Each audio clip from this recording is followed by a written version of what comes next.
and welcome to the Climate Protection Committee of the Bay Area Air Quality Management District. My name is John Avalos, the chair of the committee, and can we call the roll, please?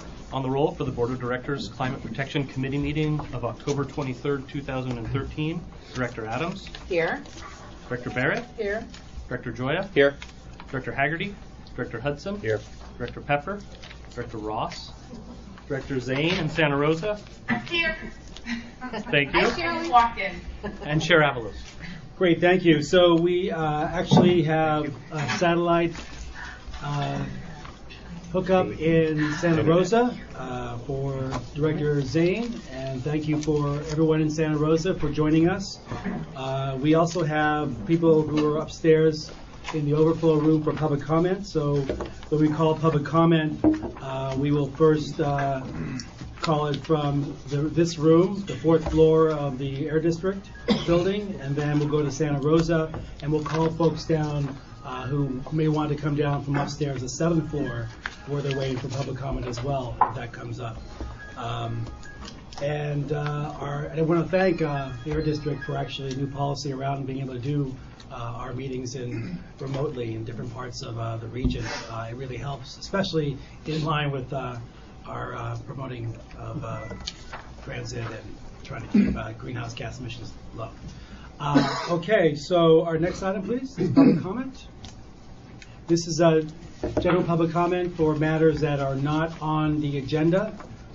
We will have public comment on matters on the agenda at a later time. Any member of the public would like to comment on matters outside of today's agenda? And in Santa Rosa, any member of the public would like to comment on items outside of today's agenda? Okay, seeing none. And I imagine the overflow room, we don't have anyone coming down. Okay, so let's go on to our next item, please. Move approval. Second. Okay. And It's the minutes of July 18th. I'm sorry, John. 2013. We're moving right along here. Okay, do we do public comment on the approval of minutes? No? Okay. So can we, by acclamation, approve today's or July 18th minutes? Aye. Okay, the minutes are approved. Our next item, please, is the AB 32 scoping plan update. Yes, Chair Avalos and members of the committee, we thought we would start off this morning's meeting with an overview of the update to the scoping plan that the Air Resources Board prepared under AB 32. It's been 5 years since the original scoping plan, and they're now in the process of updating that scoping plan for the state of California. And we thought it would be helpful to give an overview of the status of that process and actually the Air District's involvement and assisting CARB with that. So Abby Young, Principal Planner, will give the staff presentation. Good morning. Thank you, Chair Avalos and board members. I'm going to be presenting on the AB 32 scoping plan update process and where we're at. And first I'm going to do just a little bit of look back on the original scoping plan, which was adopted in 2008 as part of AB 32, required ARB to develop a strategy to get the state to meet the AB 32 greenhouse gas reduction target, which is to return the state's level of greenhouse gas emissions to 1990 levels by 2020. So the goal of the original scoping plan is to get the state to achieve that target. As also part of AB 32, ARB has to update that plan every 5 years. So here we are 5 years later. ARB initiated the scoping plan update in early 2013. The agency has conducted a series of public meetings. We held one in San Francisco. I'll discuss that in a few slides. Part of their review is to look at the original scoping plan and see, are the measures in the scoping plan doing the job that they were intended to do? So the original scoping plan included a mix of regulatory measures, voluntary measures, market-based strategies to achieve the target. So part of ARB's process this year is to look back and see if the original scoping plan is doing the job it was intended, to see if there are any gaps, and then to think forward toward how can we continue to pursue a downward trajectory in our state level greenhouse gas emissions. Now, also, several years ago in 2005, Governor Schwarzenegger issued an executive order that set a longer-term greenhouse gas reduction target for the state, a goal to reduce greenhouse gas emissions 80% below 1990 levels by 2050. So that's also part of ARB's charge in updating the scoping plan, is to not just make sure we're meeting the 2020 target, but also begin looking forward to 2050. So as ARB reviews the existing scoping plan, we can look back on some of the key policies that were included in the plan. And these are, just a handful of some of the policies that you may have heard of. And this is a nice combination. It shows how the original scoping plan did have that mix of regulatory measures, voluntary measures, and market-based approaches. So the low carbon fuel standard, the Pavley fuel efficiency standards, of course, were part of the original scoping plan. The cap and trade program also included in the original scoping plan. And regionally, we worked quite a bit the last few years on Plan Bay Area, which was the sustainable community strategy for the Bay Area, which was also part of the original scoping plan. And then a variety of voluntary measures, the energy efficiency standards, the California Solar Initiative that I know a lot of local governments are familiar with. Abby, could you explain the Pavley standards briefly? Sure. Those are the requirements that require fuel efficiency standards in light-duty in automobiles. It was phased in 2 phases, Pavley 1 and Pavley 2, and by the year 2020, we should be seeing significant increases in fuel efficiency, which translates into significant decreases in greenhouse gas emissions from vehicles. So as I mentioned, the longer-term goal for the state is to reduce greenhouse gas emissions 80% below 1990 levels by 2050. So in looking back at the original scoping plan, ARB is fairly confident that that 2020 goal will be met. But looking forward to 2050 is another matter, and that's really where we have to start getting creative and looking at how we're going to achieve those deeper long-term reductions. ARB worked very closely with other state agencies and focused on state agencies to implement much of the original scoping plan. In this scoping plan update, ARB is going to be working much more with regional governments and regionally and with local governments. So that provides a great opportunity for us.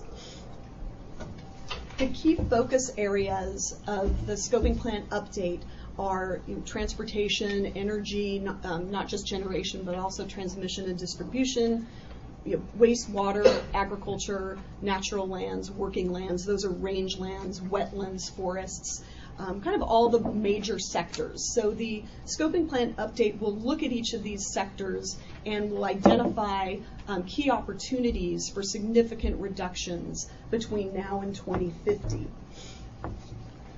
And as I mentioned, ARB has stated that they want to have a lot more local collaboration with regional and local governments. And in that spirit, in July, on July 30th, the Air District worked very closely with ARB staff to convene one of the public workshops on the scoping plan update. It was held in San Francisco at the Hotel Nico. A number of board members attended. And we started the day in the morning with an open house. We had 23 different local governments, nonprofit organizations, regional agencies, and state agencies that that provided booths or tables, informational tables on the work that they've been doing to really sort of show off some of the efforts here in the Bay Area and opportunities to work closely with the state agencies to increase greenhouse gas reduction in our region. We had about 100 RSVPs and about 180 folks actually showed up at the event, so it was tremendously successful. ARB and the other state agencies presented on the different sectors of the scoping plan update and what their thinking is currently in how to get at these deeper reductions.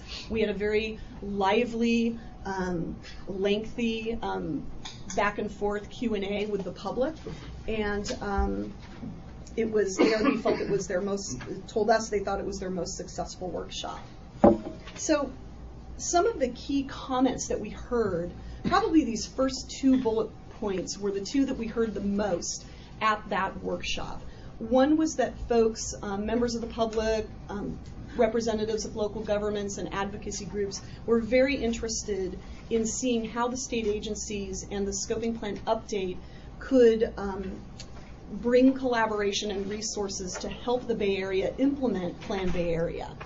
So there was a lot of discussion on that issue.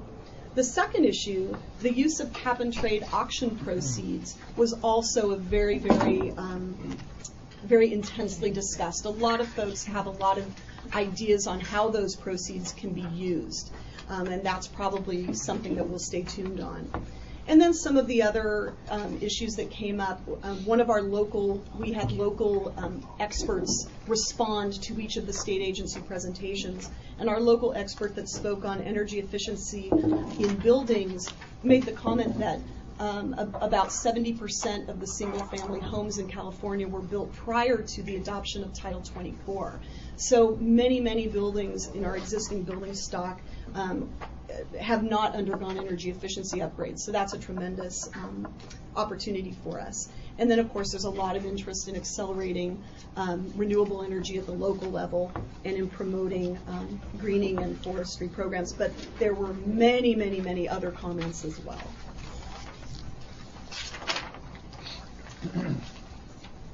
So where we are today, we through that workshop facilitated Bay Area input into the scoping plan update process.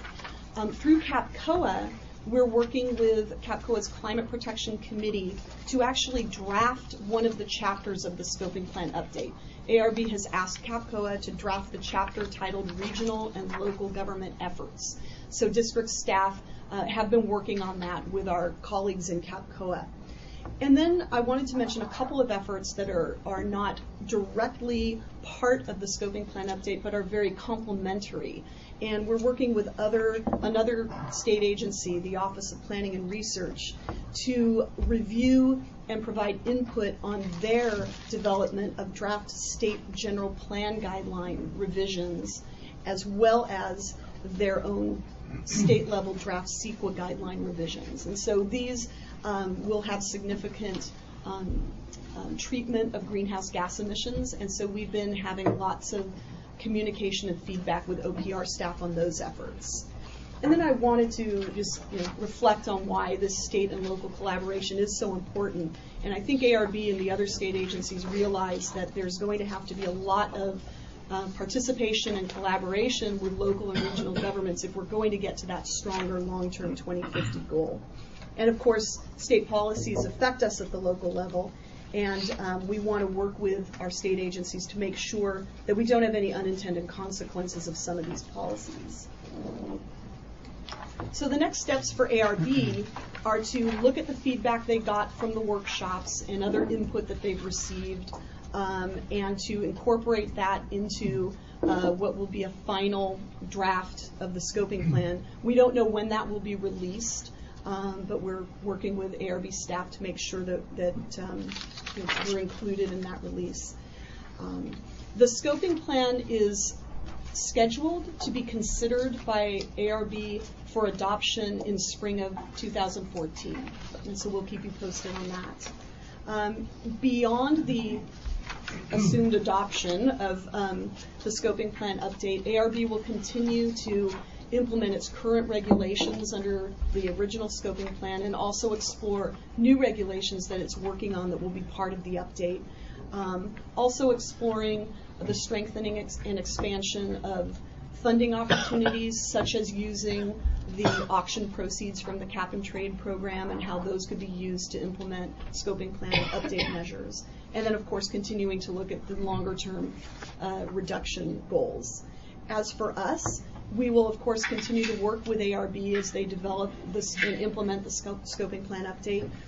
We will be continuing to work on expanding and implementing our own climate protection program, and you'll hear about that in the next presentation.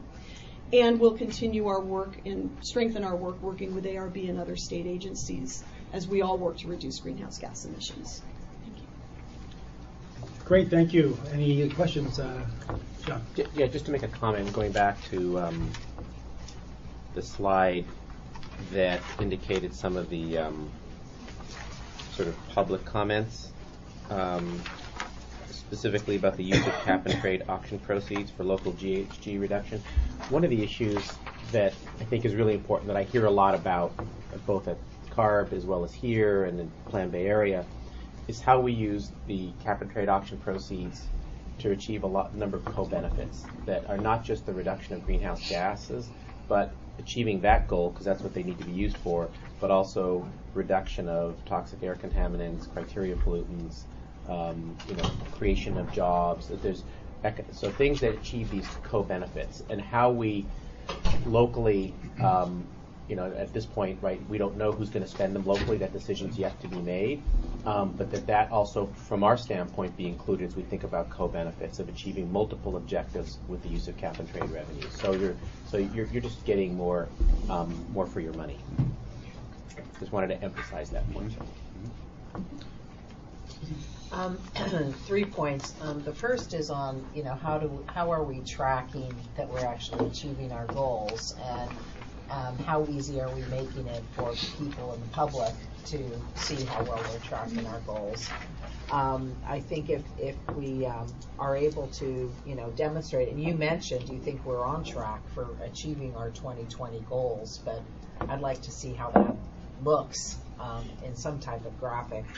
The next thing is, how are we looking at incentive funding in order to achieve some of these goals? And it kind of ties into what John was talking about, looking at multiple parameters for getting the most bang for the buck, and not just in reducing greenhouse gases. So I won't belabor that because John did a good job with that one.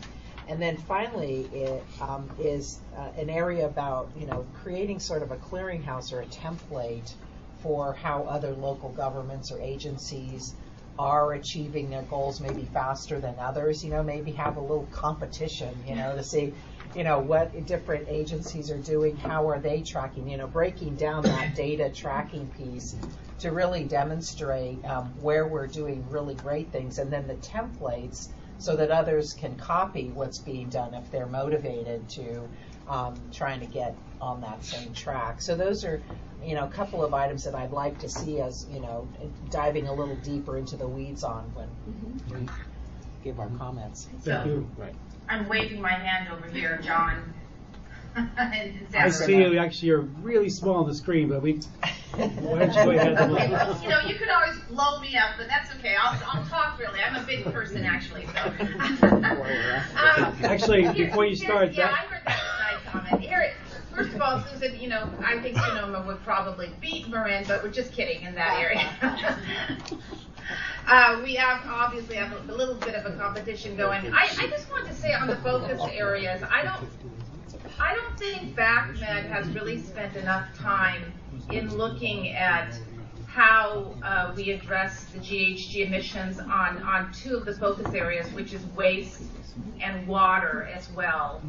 And I know it's not necessarily our purvey in terms of what we do as a regulatory agency in terms of air contaminants, but if we are going to focus on this area, I think I'd like to see us do some more work. Okay, thank you. If I can, John. I want to stay on what Susan said for a while, because I can't remember the exact subject when we did it, but we talked about a report card, and I might be mixing the PDAs in with it, but they are intertwined. I think the opportunity to send it through our CARB member is, who's going to do the report card? Who's going to do a report card for South County, Bay Area, separate? How are we doing? And I've always, I love this 365 million metric tons, but what are we doing? So if we don't have to do the report card and it has validity because it's that independent source, I think that's a big plus. Also on the Pobly that you talked about, the third spoke is miles per gallon, but we don't get to use those when we do the sustainable community strategy. We don't get the energy efficiency or whatever, the greenhouse. It's only the land use portion of it. And there was a third one that I had here, and I know I'm going to forget it out. I don't want to hit this too heavy, but I was at that scoping session that we had at the Mikado, and I have to tell you, I walked out, and I think I told you, the Mikado, whatever, the hotel. Probably was a bit of a Yeah, I mean, I went 3 or 4 hours in the morning, and I thought it was good, but before the speakers got up, and I hope it wasn't one of the staff members here, somebody was telling them all the things that the speakers had to do to shout down the speakers that were against greenhouse gases. Literally took a position, was talking about gun control in Sacramento and the legislation going through, and that kind of stuff, we can't have our name attached to it. So I would say we keep a closer look at what's going on when the speakers come in, because it was not, that part of it was not positive. I'll leave it at that. That might have been, Director Hudson, that might have been Plan Bay Area, I think. Yeah. Yeah. Plan Bay Area is where all that came up. No, this was our scoping session, and afterwards we had speakers that came back after lunch, and it was like 15 minutes of it. And I just said, no, I don't need this. We need everybody involved in this thing. If they, everybody gets it at a different time, and that's why you have to keep repeating it over and over again until somebody, the light goes on. And you can't do it by sending them away. They got to be included. Absolutely. Okay. Oh, I can always chime in. Please Yeah. do. Even late. Sorry, it was employee recognition morning at our city hall, so I had to apologize for being late. Just to echo what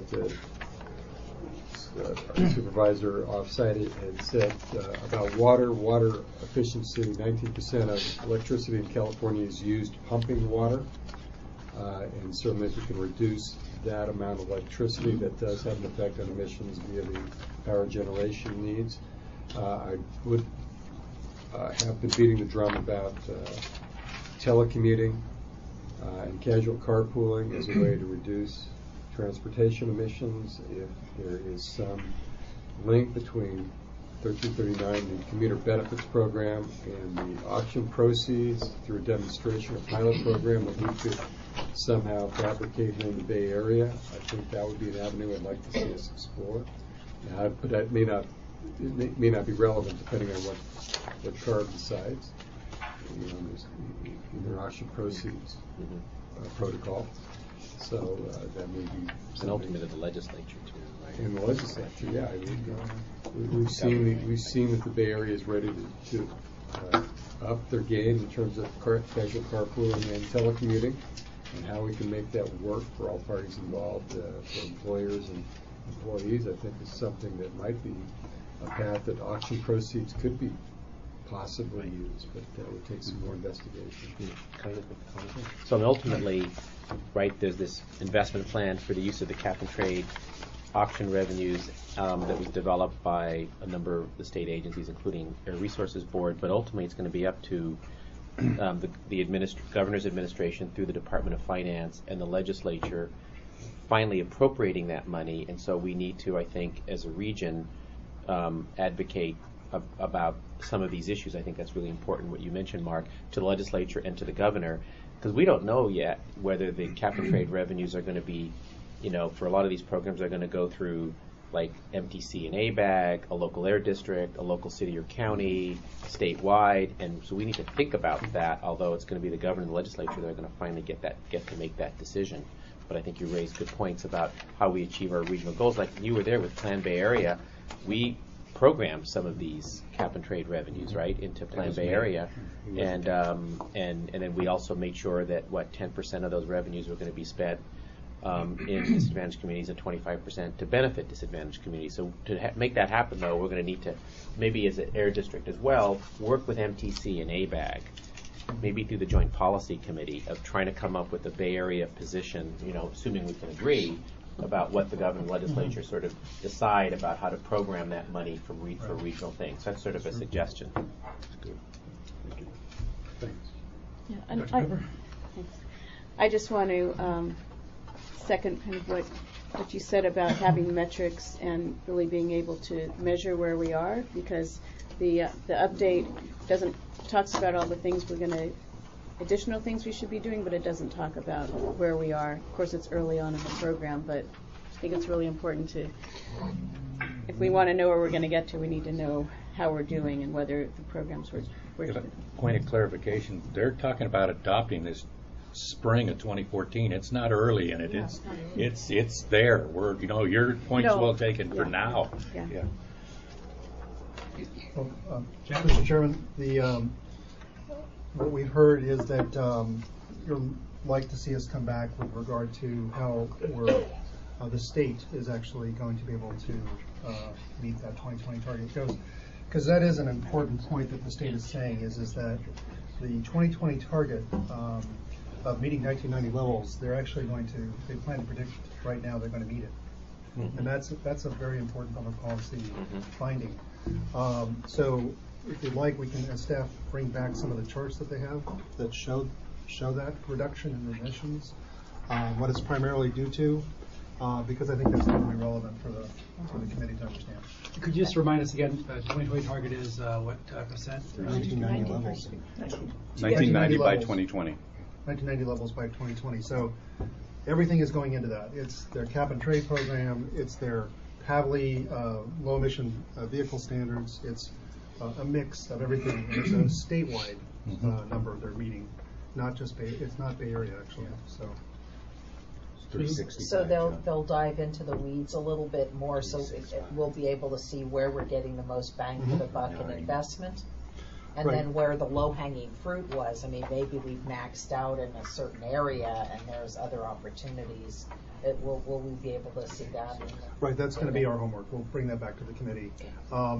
So keep in mind, though, it's a statewide inventory, a statewide target, statewide measures. The next item is designed to be able to talk about the Bay Area and establishing a target, and we think that there are some low-hanging fruit for the Bay Area. And what's good about our next item is that we want to really talk about metrics in that, and how the Air District will be involved in kind of determining metrics and helping to shape that. Okay. We can have public comment on this item. Any member of the public? I don't have any cards for this item. Okay. So we can go on. We can go on to the next item. Ms. Young, thank you for your presentation and your work on this issue. So this is, I think, the second time this resolution has come before the Climate Protection Committee, and I want to thank staff for your help with this version of it coming forward. We had a meeting I think it was about 2 weeks ago, with my office and members of the public, Sierra Club, 350.org, other members of the environmental movement community, talking about how we could put together a resolution that also meets what the Air District staff have been working toward and working on over the past few months, and also can provide some direction for the board of directors to weigh in on what our action goals will be for the Air District. We're also discussing after we pass this if we pass this resolution, I expect that we will, a version of it, that in the coming year we will have a session, a retreat, part of our annual retreat, to put some meat on the bones about how we will be looking towards achieving actionable items around climate protection and the scope of work that the Air District will do. And so I know we have a presentation from staff. There was a bit back and forth about what the final version of the resolution would be, and I do have a version with amendments of what we would like to see, we would like to discuss and see if we can actually get these amendments in. The amendments are really about, when it comes down to it, looking at how we could actually apply real metrics to what we're doing as an air district. So Do you have a version with the amendments? I will actually pass Okay, those out great. right now. Okay. And the main difference is we're changing. Let's you can pass those over.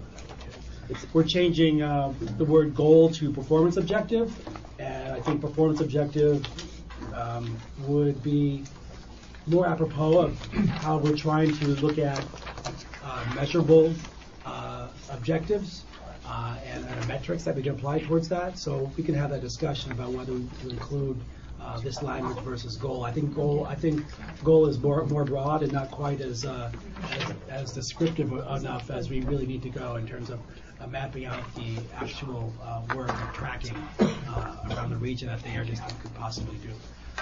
Okay, so why don't we go ahead and Mr. Chairman, let me provide a little opening remarks here to provide context of where the staff has been on this issue, because as you mentioned, the staff has been actually working on our climate protection program and wanted to be able to come back to you with a fairly significant enhancement as to where the district is and where we think we should be going. And so just by way of background, and I'm going to hand it over to Henry Hilton, the Director of Planning, but the Bay Area is actually very proud of the fact that we established our climate protection program 8 or 9 years ago, prior to AB 32.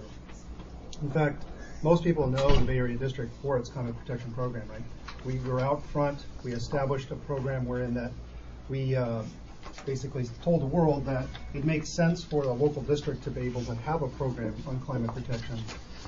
There is an important linkage between air pollution levels and increasing temperatures in the climate. And so we began a fairly ambitious program. It included many efforts, not the least of which included grants back to cities and counties to establish climate action plans. And so through the course of this last year, the staff has actually been trying to work on maybe what we need to do now, because we think the timing is right, to be able to reestablish the district's leadership in this particular area. And then the committee heard a very important set of public comments from 350.org. Mr. Chairman, as you mentioned, Sierra Club and others came to this committee. And so we thought it made sense for us to maybe talk about combining the resolution with what we had in mind. And then also propose to the board a 10-point action plan that begins to speak to how we as a district can move out on climate protection. It includes monitoring, it includes regulatory efforts, it includes applying our authorities to further reduce greenhouse gas emissions in partnership with the state.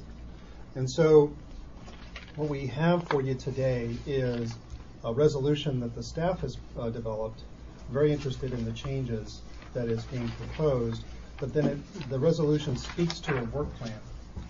And that work plan is, we're proposing the work plan to the committee and the full board, really asking the question, is this the direction you want us to take? Does this make sense? Is this what this district wants to do? Because it is a significant advancement in this area. No district really has adopted regulations for greenhouse gas reductions only. Typically they try to get multiple pollutant benefits from what they try to undertake. So there's a lot to talk about today about what you have here. You have a resolution that has been put forth by 350.org and others. We very much are trying to embrace what we have in front of you, but it also, we wanted to bring to you at least a set of proposals that represents our best thinking on how to move the program forward here in the Bay Area. And so with that, if you don't mind, Mr. Chairman, I can just to piggyback on what you said, I think there's a lot of agreement about the resolution itself now and the performance, 10-point performance plan that you're proposing. That's actually in the packet I just passed out to everyone here. What we do have in terms of differences, I think, is just a couple of amendments here and there that I think don't dramatically change this in any significant way, and I think provide a great deal of support from myself, committee members, possibly other board members as well, towards how we can achieve that goal. And I just want to thank your staff for working on this with us. And I would say that maybe the resolution did start from the outside of the community, but I'm adopting as a director of the Air District, and it's something that I'd like to see other members of this body support as well. Ms. Adams. Thank you. First, if you could just define what you believe the difference is between a goal and a performance objective. So how are those two different? Well, I would see a goal as much more broad, and a performance objective is something that's much more measurable, that we can actually define, the Air District staff can define for us, and then we can measure that with how we're reaching those those targets that are measurable. That to me is the main difference. I don't see that one is legally binding over the other, but I think it's much more descriptive of what kind of work we want the Air District to do in terms of measuring our progress towards our goals. So I hear that, and what I would maybe suggest is that we not lose the goal as the overarching, and then have the performance objectives referred to as, this is how we're going to achieve that goal. That's how I've done it in my healthcare profession. You have the goal, and then you have what your performance objectives are, and these are what we're going to achieve. It's a nuanced thing, but I want to make sure we're not losing sight of the big picture, because what I hear is what we're doing is going right down into the meat of the measurables, rather than sort of stating the overarching goal. So it's just a thought. The other thing is, I do believe Marin County has adopted these goals. And I can go back and check again, but when Supervisor McGlashan was alive, this was one of the issues that we brought to our board, I believe. So I can go look that up. Yeah. Maybe you should go to let's go right into the presentation. Thank you. Henry? Good morning, Chair Avalos and members of the committee. Thank you. I'll briefly go through this item. Jack's done a great job introducing it, and as has Abby. As both Abby and Jack have mentioned, we think the time is right to have this conversation with the committee and sort of reassess where we are and where we should be going. We've been doing this for 8 years now, and we've really established a name for ourselves. But as we've heard, a number of things are going on now that cause us to sort of take a step back and reassess the scoping plan at the state level, Plan Bay Area at the regional level, and just a huge blossoming amount of local climate action plans in cities and counties throughout the region.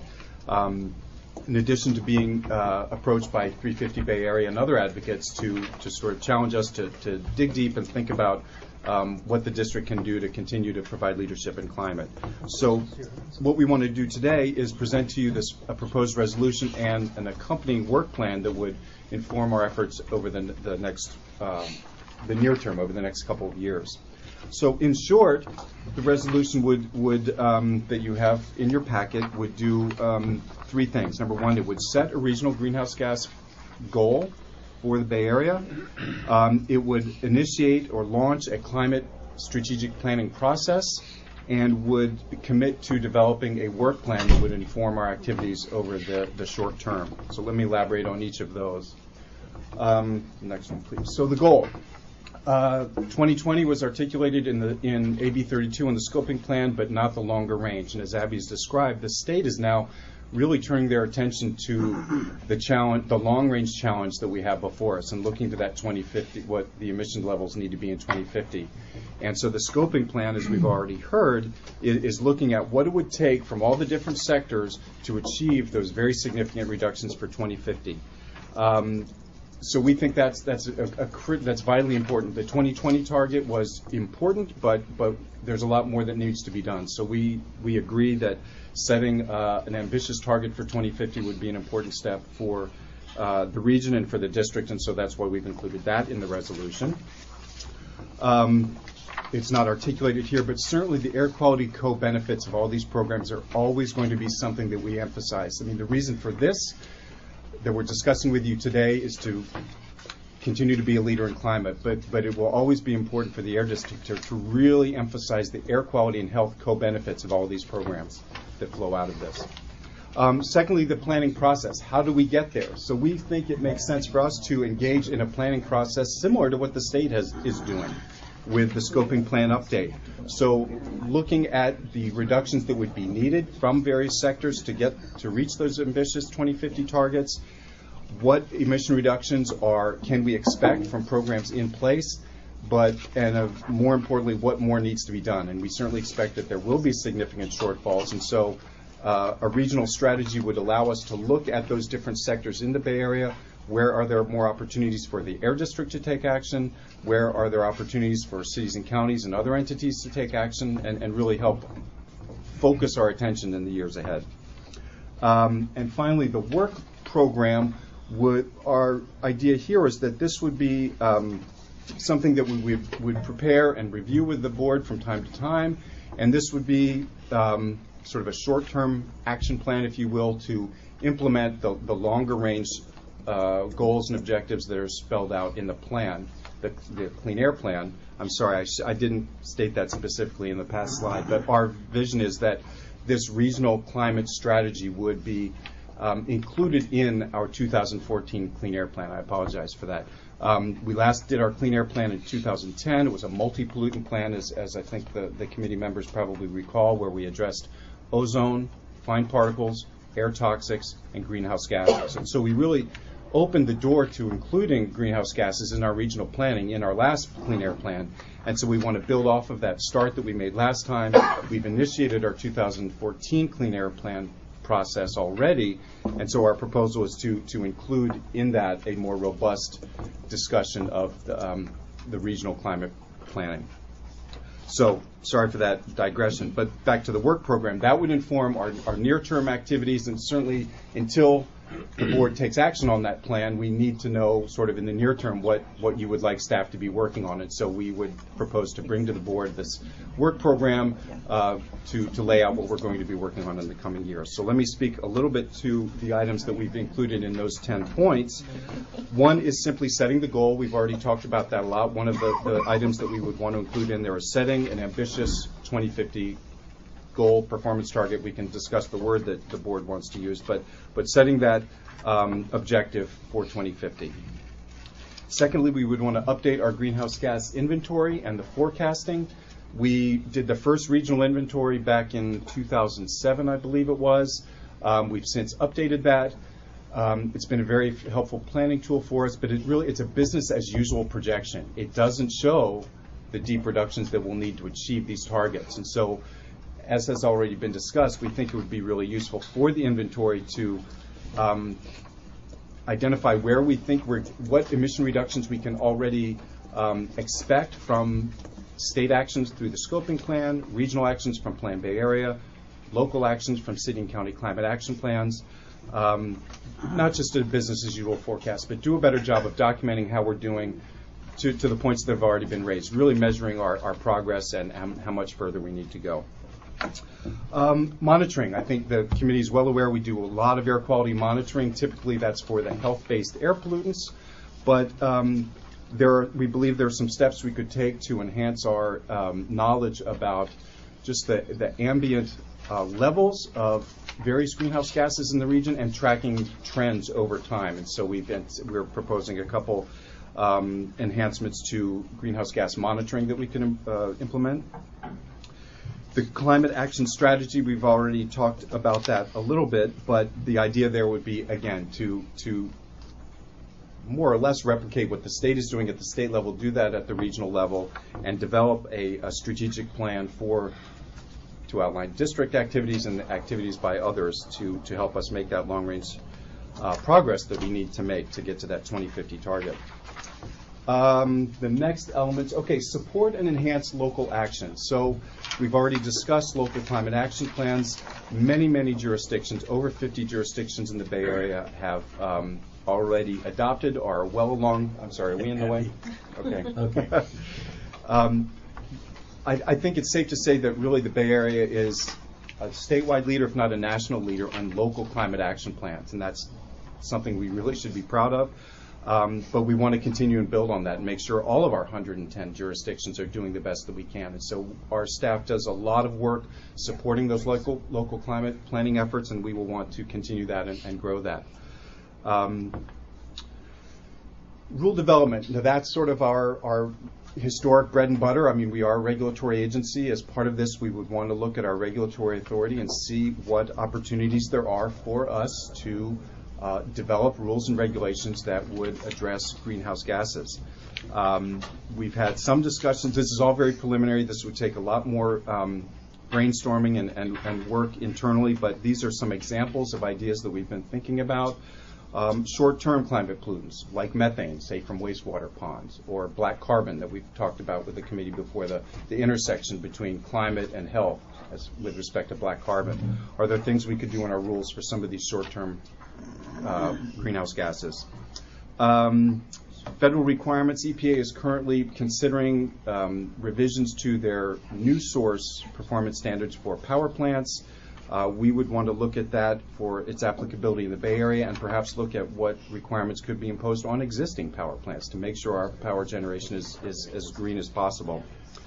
And these last two, the next two are getting more towards some of the built environment that Abby was speaking to. The heat island mitigation, that's a little bit air quality lingo, I guess, but what that means is, as we all know, there are a lot of dark surfaces in our cities, dark asphalt, dark roofing materials, and a lot of research is being done, Lawrence Berkeley Labs and others, on to the extent that we can use lighter colored building materials that increases the reflectivity and just simply lowers the heat that are absorbed by buildings and in the sort of the surrounding urban environment, and we would reduce the need for cooling in the summer and hence power demand.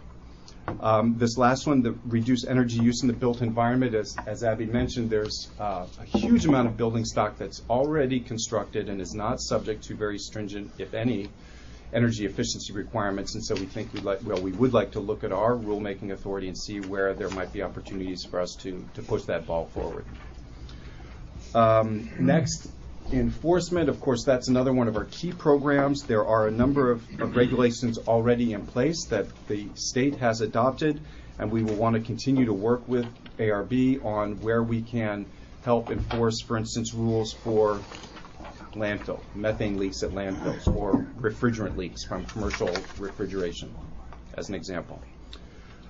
This next one, launch a climate change and public health initiative. Now, this is still in its early stages, but it's something we're very excited about because we are, as we're discussing today, very interested in pushing the ball forward on climate protection. We also, as you very well know, particularly through the CARE program, there's a strong focus on local air quality impacts, public health impacts, and so what we'd like to do here is really drill down and try and better define those intersections. Black carbon may be the best example I can provide to you today, but where are there intersections between our climate efforts and our health efforts, and where are there co-benefits from these programs? And I think black carbon would be a great one. If we can, there are tremendous co-benefits to programs to reduce black carbon, and so that through this initiative would be trying to identify those opportunities and push that discussion forward. And that would certainly also involve a lot of collaboration with the public health community. We've already started that through the CARE program, but they would be very key partners in this sort of initiative, working with the county health departments. Reporting progress to the public, I think the committee has already discussed that. It's really important for decision makers and the public at large to have metrics, to know how we're doing. And so certainly staff would echo the comments that the committee has already made. This is very important. As one example, the city of Berkeley has put some work into this, and so they, several years ago, adopted a climate action plan and now have a very good part of their website that has a lot of metrics, documents how they're doing on energy efficiency retrofits, waste diversion, things like that. So tangible metrics that the public can relate to. How are we doing in achieving these long range, sort of the year to year and achieving these long range goals? And finally, the last thing listed here is explore the Bay Area's energy future. Some of you may recall, those of you that are on the Stationary Source Committee, was it the Stationary? We had a presentation at the last Stationary Source Committee on energy production. Was it the one before it? A recent committee meeting where we talked about the very complex topic of how energy is produced and distributed in the United States and California. And I think it was a helpful. presentation. Yeah, It was It's really it was good. helpful, and it probably raised a lot of additional questions. So we feel as though that would be an area where the advisory council could be helpful next year to line up some expert speakers to come in and let us probe that a little bit more and report back to the board. So that's sort of a summary of the 10 points. If pending the direction from the committee and the board, we would then propose to go back, flesh that out a little bit, similar to what we did last year on the refinery incidents work plan, where we would add to this as a little more detail, schedule, resources needed, to provide you a little more information on what exactly this will require from the district to implement it. So where we think we need to go next are, pending your direction at the committee, we would present this resolution to the board of directors. We'll refine the work plan to reflect any direction we get from the board, discuss that with the full board, and get to work, start implementing it. I mean, some of those things we already have begun, the planning process, for instance, but get to work on that 10-point work program, and then, as I said, build that, keep working on that sort of that climate piece of the 2014 Clean Air Plan. So, in conclusion, our recommendation is that the committee recommend to the full board that the board adopt the attached resolution and provide any feedback that you may have to us on the work program. And that Great. concludes my Henry, presentation. thank you for your work on this and your presentation as well. I have a couple questions, just on what you see preliminary at this stage around rulemaking. What are the ideas so far that you're considering or staff is considering for our enjoyment? Well, it's very preliminary. I have to say this is very preliminary. I mean, one thing that even in the last Clean Air Plan, we had a few measures that deal with greenhouse gases, energy efficiency. There was one or two regulatory measures. One thing that was identified in there were natural gas distribution and processing facilities. So we already have a measure in there that might be an opportunity to work on soon that would look at reducing leaks, basically natural gas leaks from natural gas distribution and processing facilities, especially there's a lot in eastern Contra Costa County. So are there ways of reducing methane emissions from natural gas distribution? That's one example of a measure already in the plan. If I can, Mr. Chairman, also, and it's included in the scoping plan, there is some discussion about examining methane from sources and tightening up existing regulations to further reduce methane that is considered to be one of the most potent greenhouse gas precursors, or I should say climate precursors. So what that would mean is having us conduct inventory, but likely you're looking at probably a refinery measure, because methane right now isn't necessarily counted when we look at their overall emissions. We seek to be able to reduce criteria contaminants. We have a pretty good handle on methane emissions. We actually use it in our calculations, and so what we would seek to possibly do is tighten up the inspection and maintenance for valves and flanges at refineries, for example, to reduce methane. Sewage treatment facilities are a big source of methane as well. Landfills are a big source of. So there are certain things that we know we can do. We can propose to. We'd want the opportunity to go back if the board wants us to consider this and develop that array of possibilities. The one that Henry mentioned earlier that I particularly like is the lighter color roofing. I think, frankly, we should look to require lighter color roofing or other types of reflective materials. It doesn't have to be lighter color. There's actually ways in which you can get coatings and roofing materials to actually be more reflective. Mm-hmm. And that lowers the ambient temperature in communities. It has air quality benefits as well as greenhouse gas. It makes us look like southern Spain. And then my other question is around, we talked about, staffing levels to be able to do a new scope of work for the Air District. Has that really been considered deeply by the staff, and is there a look at, revenue or fees that might contribute to an enhanced program that we would have here at the Air District? I'll start. So, Mr. Chairman, what we wanted to do is get a sense from the board if this is where you would like us to move forward. If you do want us to, then we would develop what do you want to call it, a work plan that actually puts meat to the bones about numbers of FTEs, and then we would seek to be able to figure out how you cover that to our fee amendments that we would bring to you in the spring. John.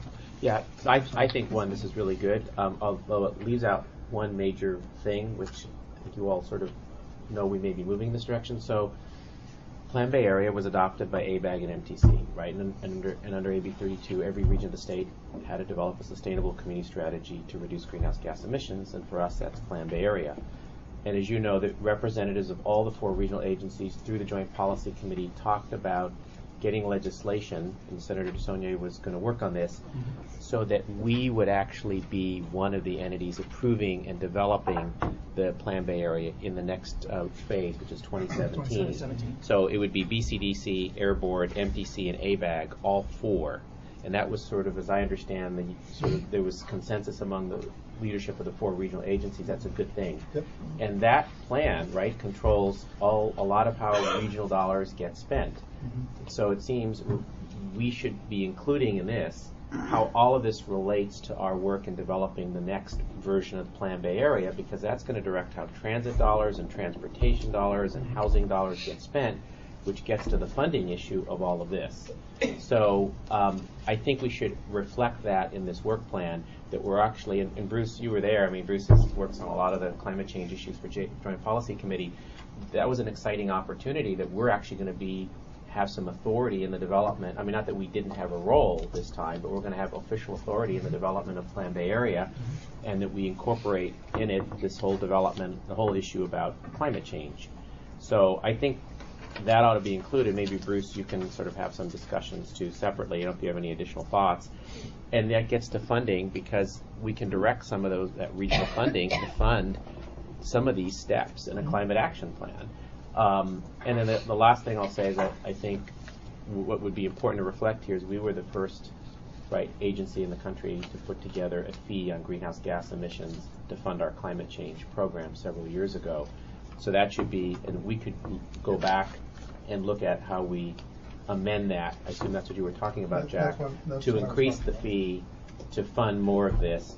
But the larger amount that's going to be available is money through Plan Bay Area in the next iteration of that. So that's sort of my comment. Actually, we were there on all those discussions. I think that we're excited. The Air District will be part of developing the next SCS.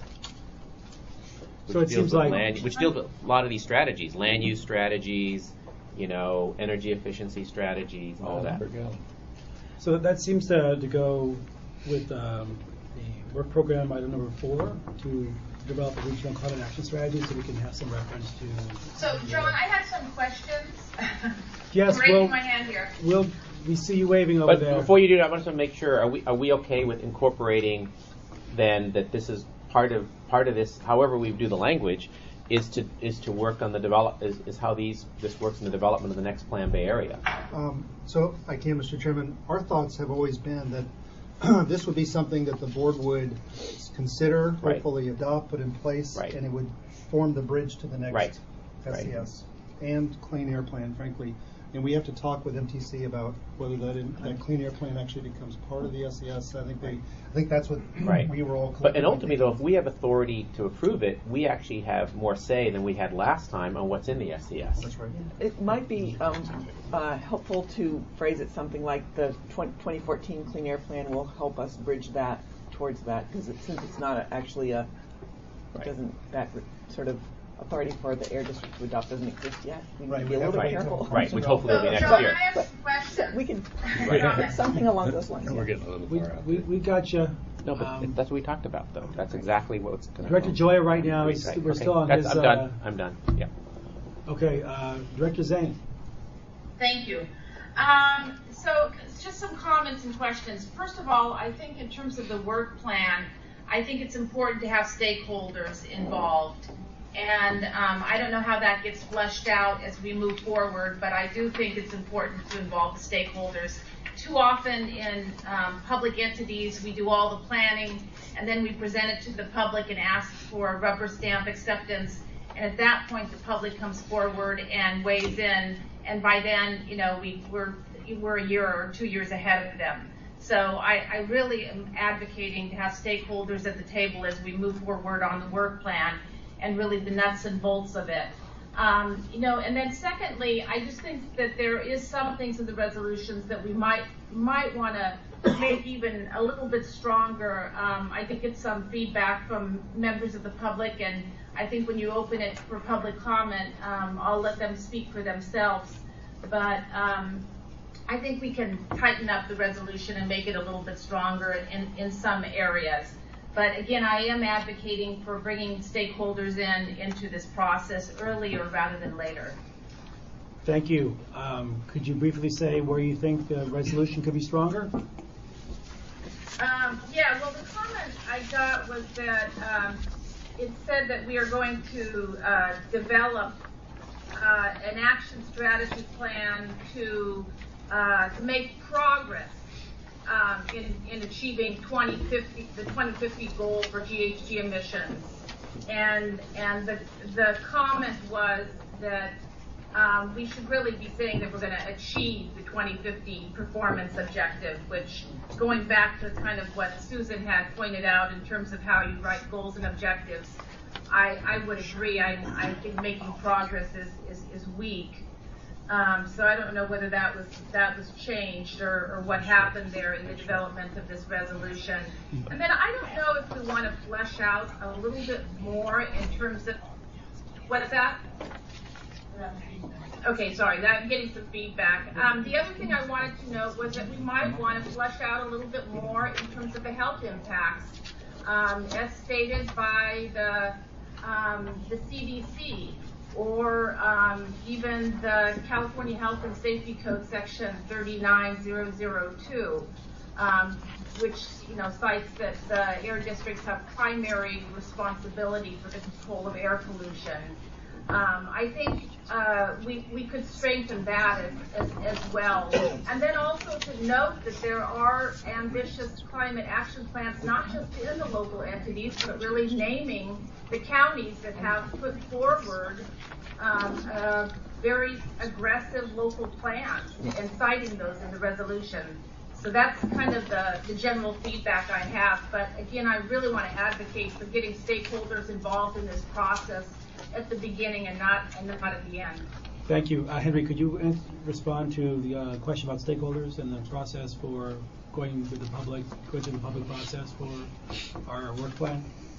Well, staff would agree. I mean, it would be very important. We've had some meetings with certainly members of Bay Area, 350 Bay Area, and we would want to meet with others as well. We'd want to make sure the business community was aware. We'd want to make sure that the cities and counties are aware. The EJ community's been really involved. You really need to include them. Environmental justice. But Mr. Chairman, just process-wise, we've laid this 10-point action plan out for you the board's consideration. And if you indeed want us to proceed this way, we would develop that work plan as well as an outreach and stakeholder development plan as well. I mean, we're not going to do justice to all the people we want to make sure we include. Yeah. Ash. Thanks. I just want to thank you, Committee Chair Avalos, and the whole committee for shepherding this through and doing the work along with the staff. And as mentioned earlier, although there are certainly community members that have urged us to take this action, I think this action is absolutely consistent with what the Air District already has been able to achieve and continues to have as a goal. And I think we're just fortunate to live in the Bay Area where we have committed members of the community that care enough to put in the time and energy and oversight of what our Air District is doing so that we all are on the same page. And I just really want to thank staff for not just putting together the resolution, but for I think the appropriate step of putting forward an action, the climate action plan and the work program, because a lot of resolutions get passed by a lot of us, and without the actual steps of how we're going to follow through, I think although they're meaningful, they're a little less meaningful without that action plan. And so I do approve of the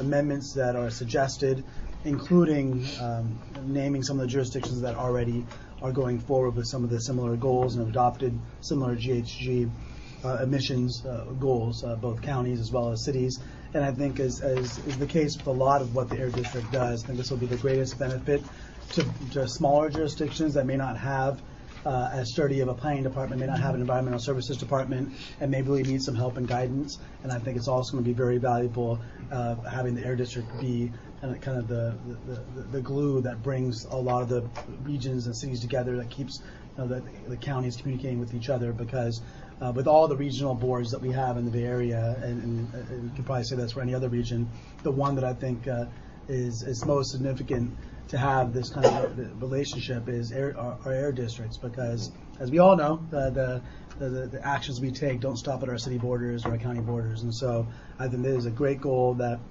this is a great step for the air district. It's consistent with what the state certainly has put forward as goals, and I think that the state can put forward goals, but if we don't put forward an action plan to follow through, it's not going to be achieved statewide either. And so I just want to thank everyone for all the work that's been put into this, and I support it thoroughly. Thank you. First of all, I agree there are many resolutions that just collect dust on shelves. And so I want to applaud staff for actually trying to create an action plan that will put some, elbow grease behind what we're trying to do. And I support the amendments that you're advocating for, but I would like to just go back. I have some suggestions. So in the resolution, I think we should say a resolution adopting the greenhouse gas reduction goals with performance objectives. So that makes it clear that we have the big vision, and now that we're going to include these performance objectives, then when we get to the 10-point plan, that's where we change it to the performance objectives, because that's how we're going to measure that we're actually achieving the goals. So that's just how my brain works. And if it doesn't work for anybody else, that's fine. I can live with it. And so on the therefore be it resolved part of the resolution, I would say the Board of Directors, in order to achieve the goal of reducing greenhouse gases and reversing the trend in climate change, seeks to build on local, regional, state, blah, blah, blah, and then below that switch the goals to performance objectives, so that we're stating the goal and then the objective. So that would be my suggestion there. The other thing that I would like to say is that Henry mentioned 110 agencies, I guess meaning the cities and towns. Yes. But we have water districts that are using energy, sewer districts. So I think we're a little bit beyond just cities and towns. We need to be working with all those energy using facilities, and that goes back to the point that my colleague in Sonoma raised earlier. And then I think that there's an opportunity for us to use YouTube and some of our really good public outreach that we have, and we have another committee that does that, to really launch this in a really proactive way and get the opportunity to infiltrate the community more deeply.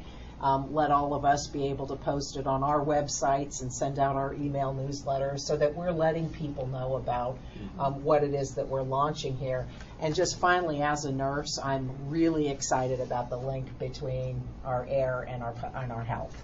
And I really do hope that we find a way to perhaps have something within the Air Board that can, a group of people, individuals, whatever, that can help be ambassadors from the Air District out into the public health community. Because the point that was raised earlier about some cities and counties may not have the resources to be able to do the work that needs to be done, sometimes an agency can help provide some of that backbone and support.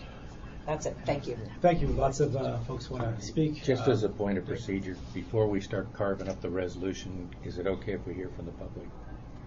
Yes. Okay.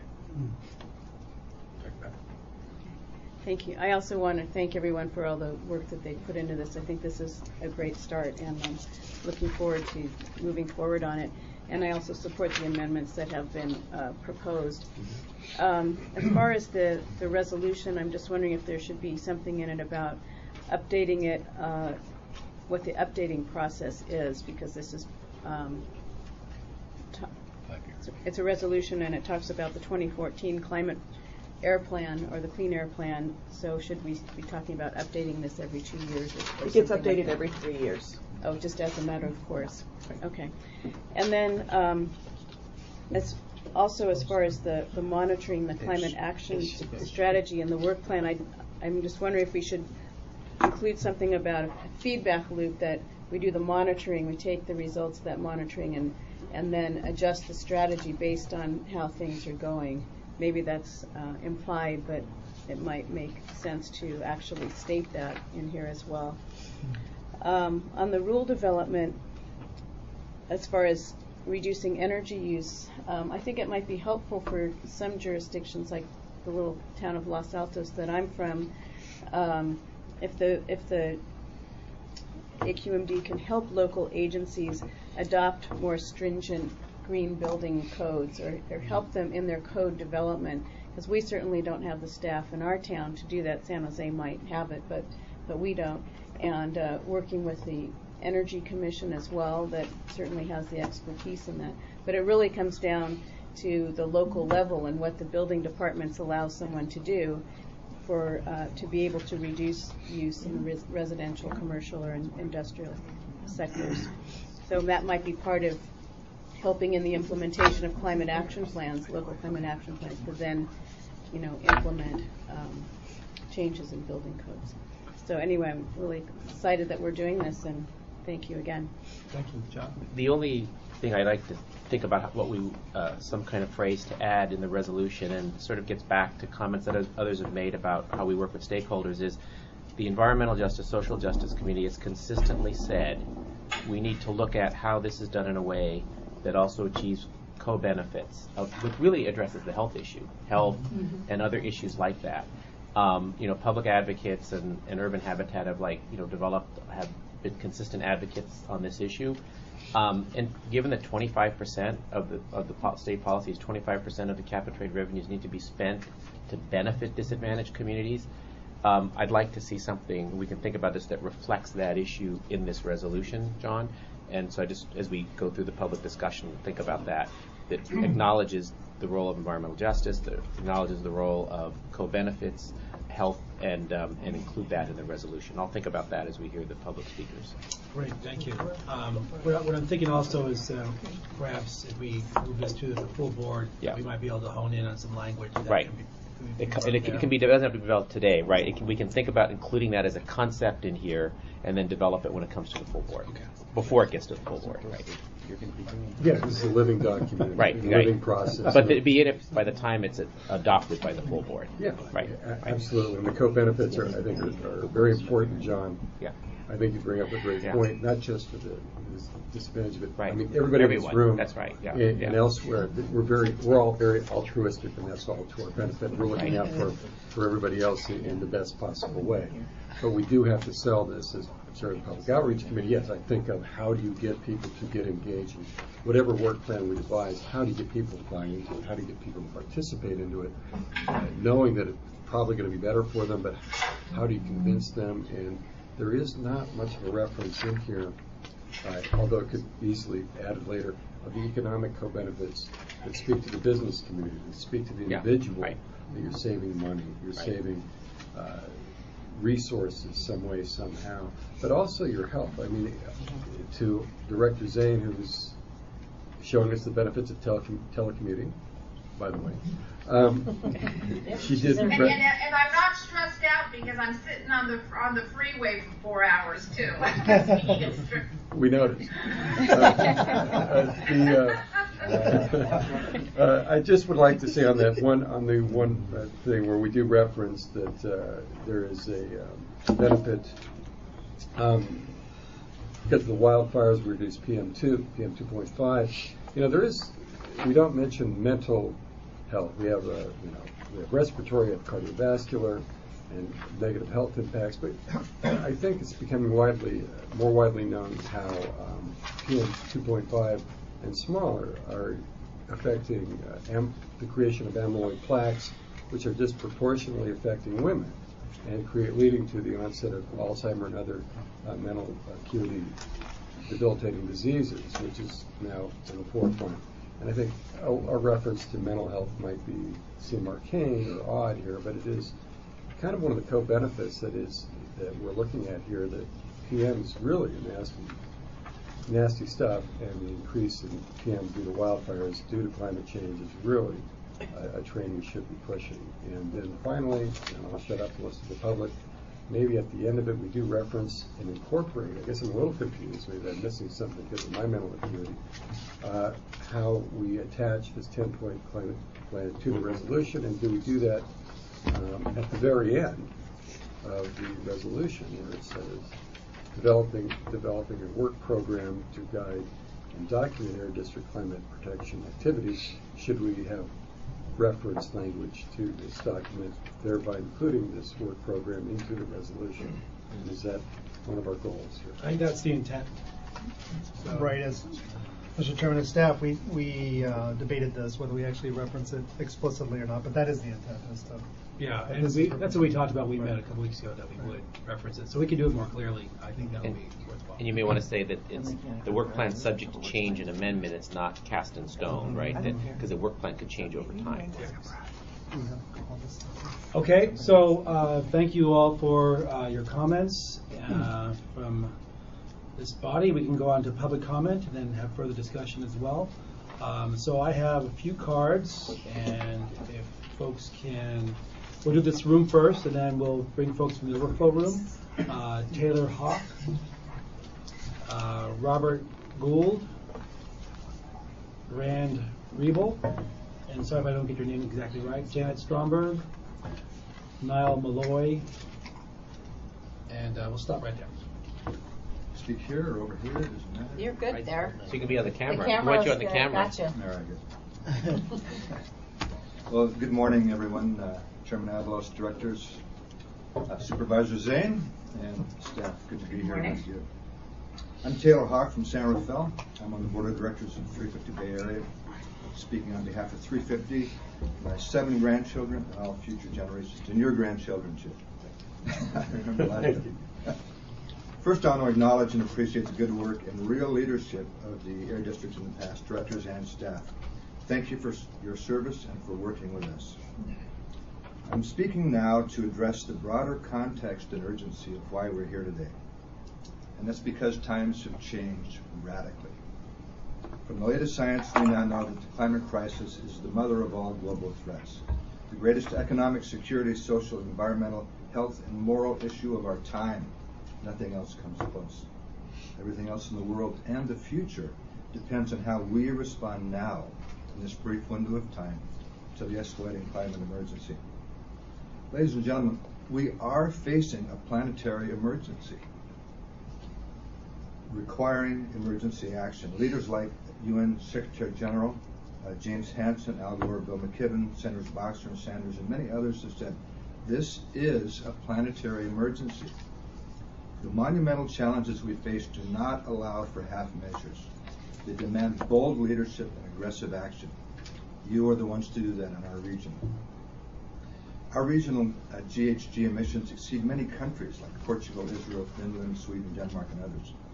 With that kind of carbon footprint, we urgently need a comprehensive regional climate action plan with an aggressive path to achieve the 80% emissions reduction goal by 2050. Like few people in the world, this body, directors and staff, has a unique opportunity to take bold action that will make a massive difference in our disastrous emissions and warming trajectory. You have the authority and responsibility to do this, and we will support you in leading our nine-county region in meeting this great challenge. I quote President Obama in his historic climate action speech this year to the students at Georgetown. What we need in this fight are citizens who will stand up and speak up and compel us to do what this moment demands. Understand this is not just a job for politicians. Speak up for the facts, convince those in power to reduce our carbon pollution. Push your own communities to adopt smarter practices. And remind folks there's no contradiction between a sound environment and strong economic growth. And remind everyone who represents you at every level of government that sheltering future generations against the ravages of climate change is a prerequisite for your vote. I don't think it's an overstatement to say that this resolution and its huge potential impacts may be the most significant and important thing most of us are ever involved with. It's that critical. And fundamentally, it's about our children and their future. In 2050, I'll be 107. or likely dead. So our work today is about preserving a life-sustaining future for our children and grandchildren. I close with 4 more sentences from President Obama. Someday our children and our children's children will look at us in the eye and they'll ask us, did we do all that we could when we had the chance to deal with this problem and leave them a cleaner, safer, more stable world? And I want to be able to say, yes, we did. Don't you want that too? And we're going to all meet in 2050 at a cafe in North Beach and talk about our... Thank you. Next speaker, please. If it's not underwater. Right. Next speaker. I think I was listed, Bob Gould, but can I yield to Janet Stromberg to speak before me? Okay. Thank you, Director Avalos. Hello, Director Zane. Glad to see you with us today. And welcome, Director Colrat, to the meeting today, and all the directors, all the staff here at Bay Area Air Quality Management District. I feel incredibly blessed to live in the Bay Area, to have a regional agency like the Air District. I think that the partnership we're developing between the citizens and the board members and the staff is awesome, and we're going to lead the world on this. I really believe it. Taylor outlined very well what 350 Bay Area's main objective has been when we came to you with a resolution, which was to ask the Bay Area Air Quality Management District to lead the development of a comprehensive regional climate action plan to achieve blah, blah, blah. This morning, I took a look at the district's About website. I looked at our vision, our mission, our core values, and I noticed strategic goal number 1. Reduce and ultimately eliminate health disparities due to air pollution. PM 2.5 is the #1 health threat to residents in the Bay Area. PM 2.5 emissions are largely due to combustion, mostly fossil fuel combustion. In order to eliminate the health disparities due to PM 2.5 emissions, we must transform the Bay Area's energy and material infrastructure from one reliant on fossil fuels and petroleum-based products to one powered by clean technologies and using non-petroleum-based materials where possible. If we do our part to protect the global climate, we will also do our part to eliminate health disparities due to PM 2.5. I will note that CARB is happy that they're going to reach their 2020 goal.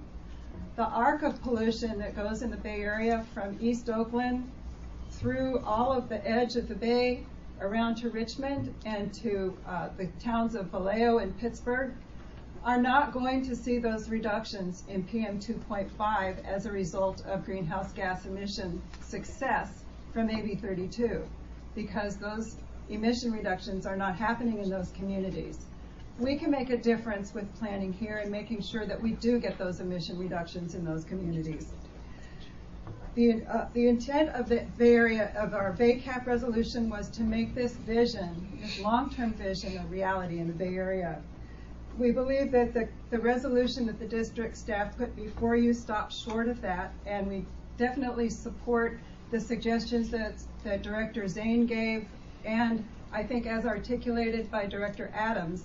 I think that you neatly wrapped the issue of achieving the goal and looking toward the strategy to achieve it in the wording that you came up with. I hope that you wrote it down. I did. The reason that we put performance objective in our resolution is because that's the term that was used in the 2010 Clean Air Plan. Dr. Gould has agreed to give me a little bit of his time, so I'm going to continue. The Bay Area Air Quality Management District's authority is granted by the California Health and Safety Code Section 39002 as well as the Federal Clean Air Act. You have the primary authority to regulate air pollutants, of which greenhouse gases are also air pollutants. You have more power than ARB, and you have more power than EPA. And the reason is that you are a legislative body, you have the ability to raise funds, and you have the staff to carry out your will. We think that this is a very critical point that ought to be in the resolution, and it was in our original resolution. We would like it reinserted back in there. And I noted that on Monterey Bay Unified Air Pollution Control District's website, they cite that. They cite that Health and Safety Code section as part of the underlying reason for their mission. We think there's a public health imperative to addressing climate, and we think that the CDC public health issues that we cited in our resolution should be reinserted back into this resolution. And we want to say, and also the local actions that the local leadership that we've seen in the Bay Area has really come from the local jurisdictions as well as the population that lives here. We have a population that really expects this, and I think that we ought to acknowledge the great work that they've done. We have unmatched resources. There's no other place in the world that has the quality of scientists and engineers that are researching clean technologies, looking into the economics, looking into the strategies to achieve these goals. We've got Dr. Mark Jacobson at Stanford. We've got Dr. Dan Kamen at UC Berkeley. We have the research consultants that do work for ARB, CEC, and the California Public Utilities Commission. We have the co-chairs of the No on 23 campaign. George Schultz and Tom Steyer live right here. They can help us. They can help us achieve this goal. It's a huge goal, but we can do it. And that's all I have to say. You're doing a great job. I'm glad to be here. Yay. Sorry, Dr. Bull. Thank you. She took your time, so. Next speaker. It's Rand Roble, by the way. Thank you. I'll try to be brief. Mr. Roble. Thank you for doing. Thank you for doing the people's work to protect the climate. I just have a few questions in support of the strongest possible resolution language. Sorry. What can I say as one of the 70,000 members of the San Francisco Bay, Loma Prieta, and Redwood chapters of the Sierra Club, whose chapters have endorsed the 350 Bay Area's original Strong Bay Area Climate Action Plan that would make a difference? What will it take to achieve an 80% reduction of GHG by 2050? What would our energy infrastructure look like?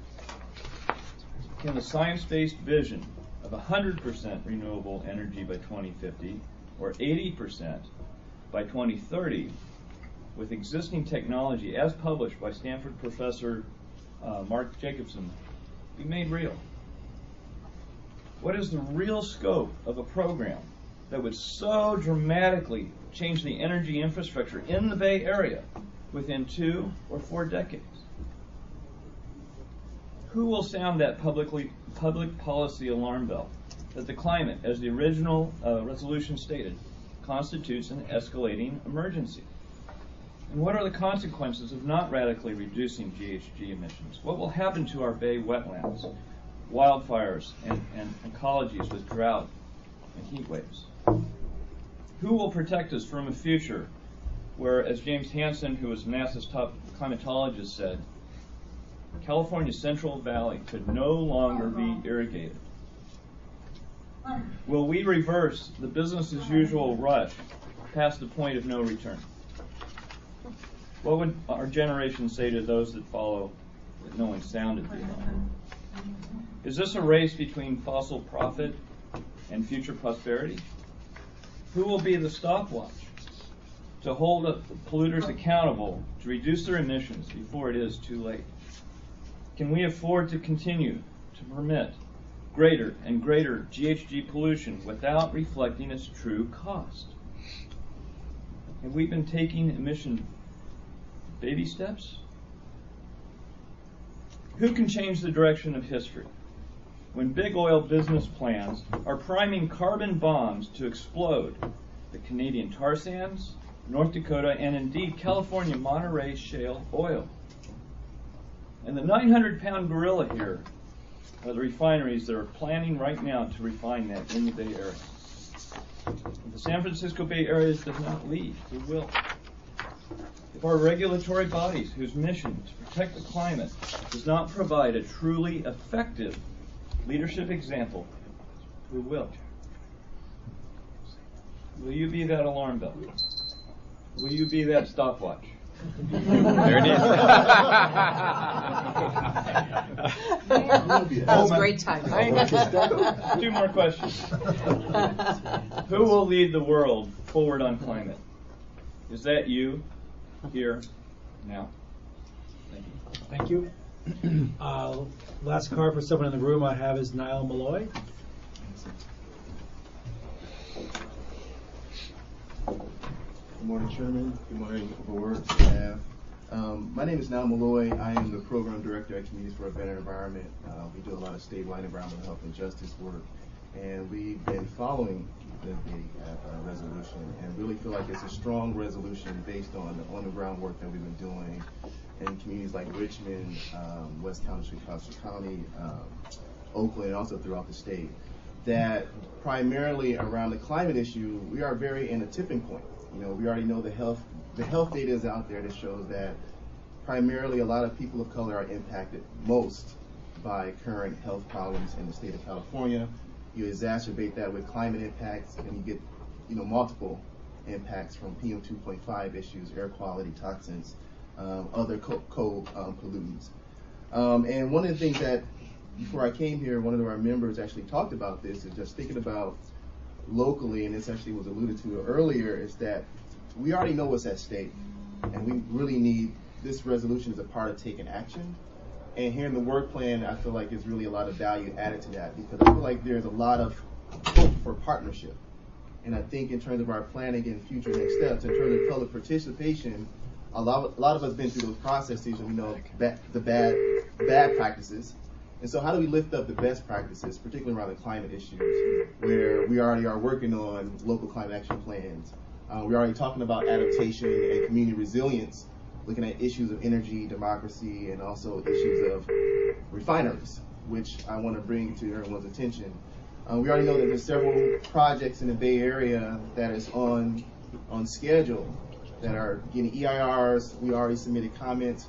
But in terms of this discussion, how do we actually address those things in the context of short-term, but also the long-term implications of these projects actually bringing in tar sands?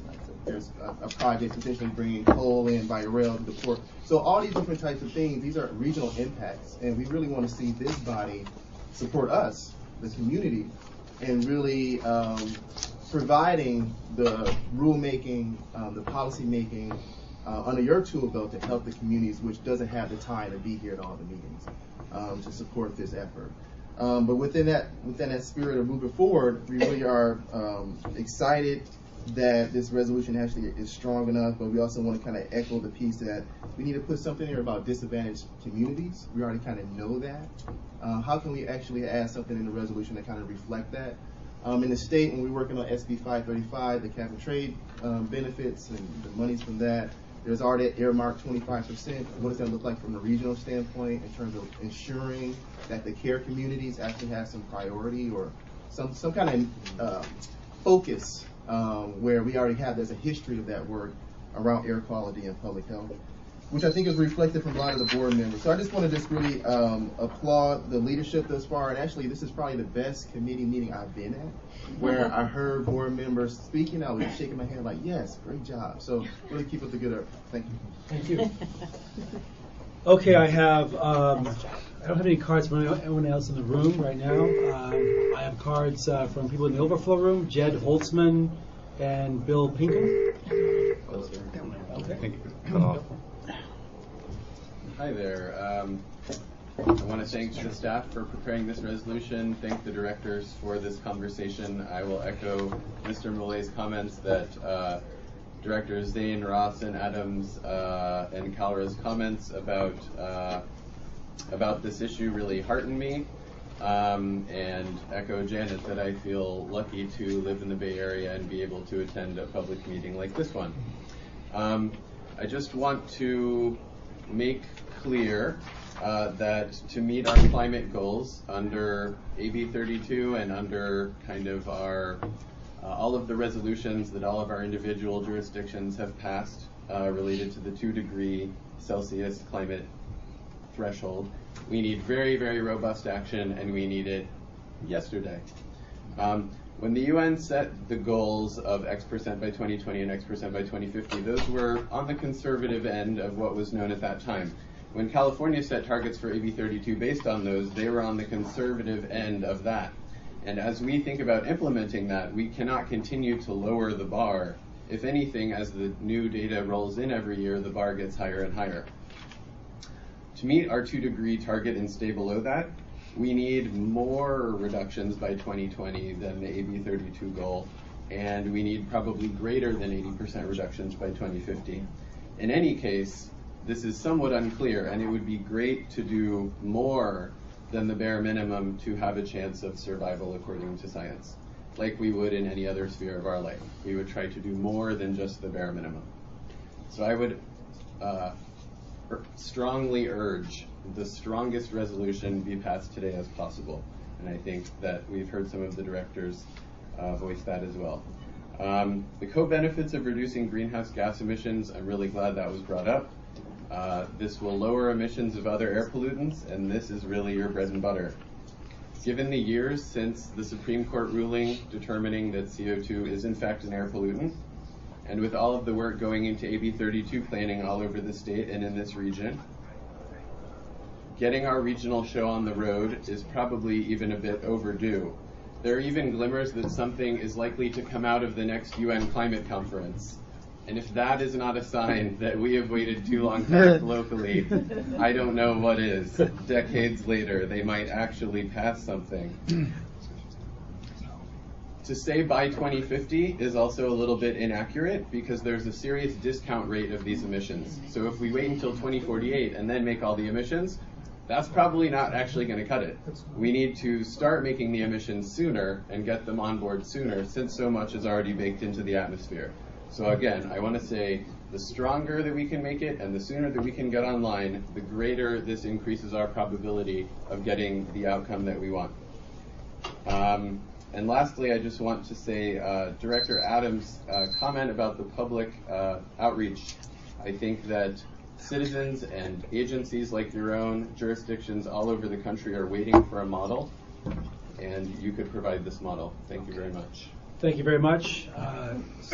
Due to circumstances beyond our control, there's been a power outage in Santa Rosa. That's why we lost Director Zane, and she will unfortunately not be able to vote on the resolution unless the power gets back on. I think she left the room where she was. So tell her to drive down here. Traffic's like. We'll continue with. Only take her 2 hours. What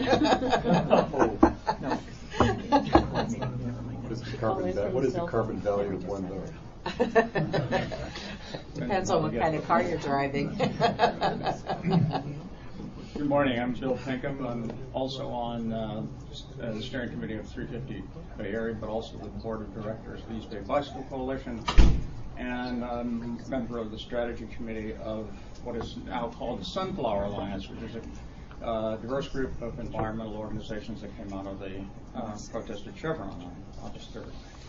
I'd like to thank you all very much for coming out against the Keystone Pipeline a while ago, and I can assure you that if Obama would happen to pass it or approve it, there will be nationwide protests, including civil disobedience.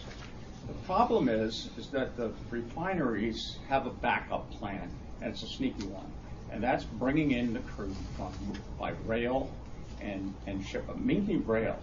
Valero intends to bring in 60,000 to 70,000 gallons a day. And there's that huge storage facility being proposed for Pittsburgh. As part of the regarding item 10 about exploring the Bay Area's energy future, it's not just we shouldn't just concentrate on how many windmills we're going to get on the ridge behind Chevron, but how much is getting delivered so that there isn't a fait accompli and we wind up with a tremendous amount of refinery of high sulfur crude and fracked oil, and then it'll be all over if they're able to bring it in. So I want you to keep that on the radar and see what we can do. We'd love to see all fracked oil banned. But I'll give up the rest of my time to Dr. And I'll be very brief, having yielded much of my time. My name is Bob Gould, and I'm the Director of Health Professional Outreach and Education with the Department of OBGYN at UCSF School of Medicine for the Program of Reproductive Health and the Environment. I'm largely speaking as president of the San Francisco Bay Area chapter of Physicians for Social Responsibility. I'm also incoming president. Very briefly, I just want to support what others like Supervisors Adams and Zane have talked about in terms of strengthening the amendments, and I think that bringing in the infusion of specific health issues along the lines of the presentation of Dr. Linda Rudolph to the Air Board and the Advisory Board a number of weeks ago is commensurate with that, and also support Supervisor Joy's expansion to deal specifically with the co-benefits in the EJ community. So I want to support these amendments as strengthening the overall resolution and work plan.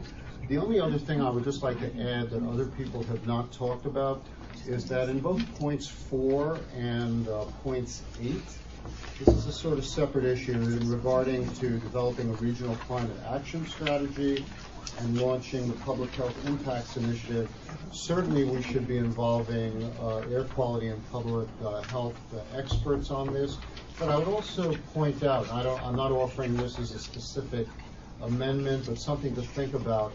There are a lot of good efforts that are going on beyond the specific public health community, such as within the Healthier Hospitals Initiative, the Healthcare Without Harm Coalition, that have very strong objectives towards climate change reduction. This is on reducing the energy use in hospital systems, which are the #1 sector of energy use for such things, having clean, healthy food, and reducing toxic inputs into hospital systems, that I would just urge you to work very closely with those efforts beyond the traditional public health community, because I think that that is a way to bring that sector, a very important sector, on and to integrate that as much to get those changes in the hospital systems fully actualized, but also to engage more health professionals to support this work among their staffs. Thank you. Thank you very much. I believe that is our last speaker for public comment. So I want to thank you all for being here and helping us shape our thoughts on this resolution. And I want to thank, of course, staff again for their work on this. And actually, the amendments that were proposed by Director Adams, I think, make a lot of sense. And you have a nursing background, I have a social work background, so goals and objectives. You know how that works. I do. So we can actually, I feel very comfortable supporting that change. And then Director Joy, you had other giving language you thought would be worthy to include. Maybe I think inclusion of disadvantaged communities. I think a line something akin to disadvantaged communities will be disproportionately impacted by the impacts of climate change. I think is something that will be important in a whereas clause. I'm not sure what you were thinking exactly about that. Just to help you in the committee, because we can go back and take all the comments and make the changes and then either propose it for the next Climate Protection Committee, or if you so want us to, we could try to seek to be able to bring it to the next board meeting. My preference would be the next board meeting. Yeah. Okay. And What perhaps, board can there meeting be is like that? a subcommittee When that is this? works with staff? November 6th. Well, November 6th? what I was going to suggest is let us craft this up and then send it out electronically. Okay. Something like that. Get your input that way. Because we have heard a lot. I would like the opportunity to get the Brown there. Mr. Brown. That's why I suggested I knew that one was subcommittee. coming. Yeah. This is televised. Four of these folks and work with the subcommittee. How about that? We'll appoint an ad hoc subcommittee. Thank you. Yeah. And just to follow up, I appreciate on the EJ issue, I think what John just mentioned, the whereas that acknowledges the disparate impacts on disadvantaged communities, and then identifies sort of the issue of co-benefits, health impacts, and I think that ties into the care communities work, and so I'll look for the language. To the SES, you want us to also the reference to the SES. Yeah, That's correct. Right. Yeah, and we'll look linkage at to the work plan, Mr. Chairman. So there's some language we can craft, and I thought that's a great idea from Brian. Maybe a subcommittee, Mr. Chairman, that you could appoint for us to send it. We can then send it out. Thank you, Brian. Okay. Well, I would. We have volunteers for subcommittee. I'll be on that. Okay, Director Joya, myself, Director Hudson. Okay. 1, 2, 3, 4. Maybe Susan. Yeah, four of Yeah. us. Oh, yeah. Well, what is going, yeah. Four is Yeah, not a quorum. four is sort of the quorum of the committee. It's ad hoc. Who's doing it? Dr. Joy, Dr. Adams, Uh-huh. Dr. Hudson, and myself. Okay. Okay. Fine with that, unless you wanted to. No, I think you guys Okay. should. And then also we have amendments that we're proposing as well that I think there seems to be a good portion of the committee that wants to have the amendments included, the copies that I passed out here. So I would like to see, if there's consensus on that we can actually strengthen that. I think the changes are not significant. When we talk about the CDC and the impacts of climate change on other health impacts, I think talk about co-benefits of that we would reach if we were to work towards greenhouse gas emission goals. I think that's significant to actually have included in there, and that's one of our whereas clauses that we'd like to push for. Dr. Hudson. Yeah, some comments I got discussing something I forgot. One of the things that really concerns me is when we start melding the SCS with AB 32. There's a timeline here. There's AB 32, do your scoping plan, which is what I thought we were talking about, and SB 375 is the Sustainable Community Strategy, and that was transportation. Then it kind of morphed into land use. So when we're talking about electricity, which I think is a big part of what you were talking about here, that's not in SB 375 or the Sustainable Community Strategy. That's where the scoping plan, and we're on the same page here. Some of the things that I think are missing when we talk about the energy focus or the energy future of the Bay Area, we're kind of straddled with this 25% count of outside the state, certainly outside the Bay Area. So it'd kind of be, I'm using kind of a lot. It would be nice if our representative on CARB would say, let's kill this 25% outside because we're restrained by it. We don't get credit for the whole thing. The next thing is we don't get credit for the airport. So when you start adding up all the stuff from outside our influence, the airport emissions, what's coming in from China or whatever, we're really, really restrained. And I want to focus on something Susan brought up earlier. Member Adams brought up earlier. I called it this report card, and we're always talking about what the state has done, but this Bay Area isn't getting credit for what we've done. 4 spare the air days. How many? Let's compare that to the Central Valley. Let's compare that. What is our count in this overall state annual get down to the 1990 levels? And that was, as I remember it, 396 million metric tons of carbon dioxide equivalent. So what's the Bay Area? You kind of do a little quick math and you say, okay, we'd be at 80 at the 1990 level. When we talk in the resolution about the 1990 level and scientists on the Climate Act, they didn't say the 1990 levels, because I'm pretty sure, because when we were in Canada for the AWMA, they were talking about the 2004 levels, not the 2020 level getting down to 1990. So there's a difference, there's a disconnect here. But the overriding thing that I saw in the scoping plan, and this one, if you listen to anything I'm saying, John, it would be this one. I listened to you. No, I don't. No, he doesn't. Unfortunately, no, I didn't mean it that way. But it's like I'm trying to beat on John because he's our rep. Right. There is a defined effort to get from the 14 million metric tons of carbon dioxide per person annually down to 10 million by 1990. And the 2050 is to get down to 2. Maybe if we start focusing on what's the per capita or per person level, because that's mentioned in the scoping plan, but it's lost when we get down to it. To say, let's get to 2050, okay, but I don't want to have to pay for somebody else's in Southern California. What is our responsibility?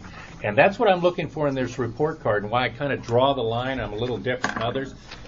If we're below or we're doing better than the 1990 level, which was brought up, let's know it and not be paying to get down to a 2035 level only to find out we're the only ones doing it and we missed the boat on the particulate matter, which I find to be the more important than the carbon dioxide. Nobody's ever died of carbon dioxide that I know of, carbon monoxide, but that particulate matter is brutal, especially when you start going these heat island. So my comments, and then and the exemptions of the Senate Bill 375 that are completely unbrought up. I mean, the growth inducement and the suing. If the environmentalist community truly wants to help, then we should be out there when somebody's getting nailed in an EIR and lawsuits after lawsuits. No, wait a minute, they're doing it the right way. Come in and help. And I'm stealing that one from Tim Frank. Hopefully he's not here listening to support it. Anyway, I'm sorry. That's the whole bundle of stuff. Then there's one last one, too. Reforestation protocol is not brought up in any of this. And carbon sequestration, I considered a major part of going forward. Director Hudson, that's actually why we would be including, your points are right on in terms of trying to understand the Bay Area's contribution. Yes. And even to talk about it per capita. But that's would be built into what we're proposing as part of our inventory and our forecasting. So that's actually what we had in mind. All that, and I support the changes. Fantastic. Thank you. You know, one of the things, I think we've all said this, and what's great is we have it was mentioned by a number of the speakers, and we appreciate all the advocacy because I think you make our job easier. I mean, we were able to support these kinds of things because there's such a great sort of base of public support for this in the Bay Area. This doesn't do any good unless this is adopted on it doesn't do any good, but it has more impact when it's adopted on a national level, right, and eventually international level. So I think I think in the Bay Area we're often hoping that what we do here forms a model for what happens nationally on climate change policy. It'd be nice to include that language somewhere in the resolution because people often ask and say, well, you know, those who would be critics would say, well, gee, you're doing this, it doesn't make any difference because it's just the Bay Area, you're dropping the bucket. And we say, well, we're doing this not just for the Bay Area, but we're doing this to set a model for national energy policy on this. And that would be a good thing to put in one of the whereas clauses. I think that this is really something that we think makes sense on a more federal, national level. We could discuss ad hoc subcommittee. Yeah, right. That's an idea, yeah. So do you want a motion then? Please. Okay, so let me give. Oh, I'm sorry. You can move it. I can. Okay. Just add one more comment. There was one of the public comments talked about putting in one of the lines that was left out from the 350 suggestion that the AQMD has primary authority to regulate certain things, including greenhouse gases, to enact more stringent requirements, and that actually kind of builds on what you're saying. I don't know if that might be something to add back in. That's what we want to do is start at a starting point, work with the resolution that I So let me give this motion a shot. Okay. Ash wants to second it, so don't let it go. So I'm going to move the resolution and the 10-point plan with inclusion of the amendments as presented by our chair. And the amendment to change the title for resolution adopting a greenhouse gas reduction goal with performance objectives and then the rest the same. To also include in the amendment that the therefore be resolved would include the language I said earlier, which seemed to have some support. So the Board of Directors, in order to achieve the goal of reducing greenhouse gases and of reversing the trend in climate change, then seeks to build, and then keeping the amendments on performance objectives underneath, to incorporate the comments that will be then further refined with the subcommittee and staff to then bring back a more formalized resolution to the Board of Directors. I'll second that brief motion. Could you repeat it? I actually can. That's right. And just to be clear, the resolution does not have the 10-point work plan. It references it. Right. It would be all the points that were raised and highlighted, which I believe staff has, and that the subcommittee will then review. I have the notes on that as well. Okay. Cool. Fantastic. So, Mr. Chairman, from the staff standpoint, we really will want this committee to provide an endorsement as to the direction we're talking about here. Because this 10-point action plan is a result of a lot of thought, a lot of work went into this. It means that if this is what the committee and therefore the full board endorses, we'll go back and develop a work plan with FTEs and things like that, because it will mean that we need to augment the staff here So if that's what the board wants us to do, we'd be wanting to hear that. I had the work plan in my motion. I have concurrence with that. Okay. So, colleagues, can we take that by consensus? Or we could vote. We can vote. Okay, let's have a roll call vote. Let's just all say aye. Director Adams? Aye. Director Barrett? Aye. Director Joya? Aye. Director Haggerty? Director Hudson? Aye. Director Pepper? Aye. Director Ross? Aye. Director Zane? Chair Avalos? Aye. Motion passes. Yay! Thank you, colleagues. Thank you, members of the public who are here for your great work, and of course, thank you to the staff for all your work on this. Our next agenda item is item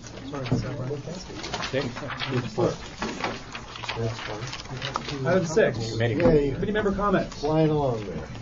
We've had a lot of comments already. No, we've heard enough. Yeah. We're talked out. Public comment on 6. We don't have any cards for that. Okay.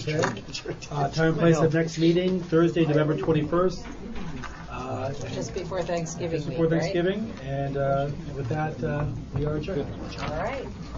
One of the things is. Can I get somebody before they Go ahead. Yeah, we'll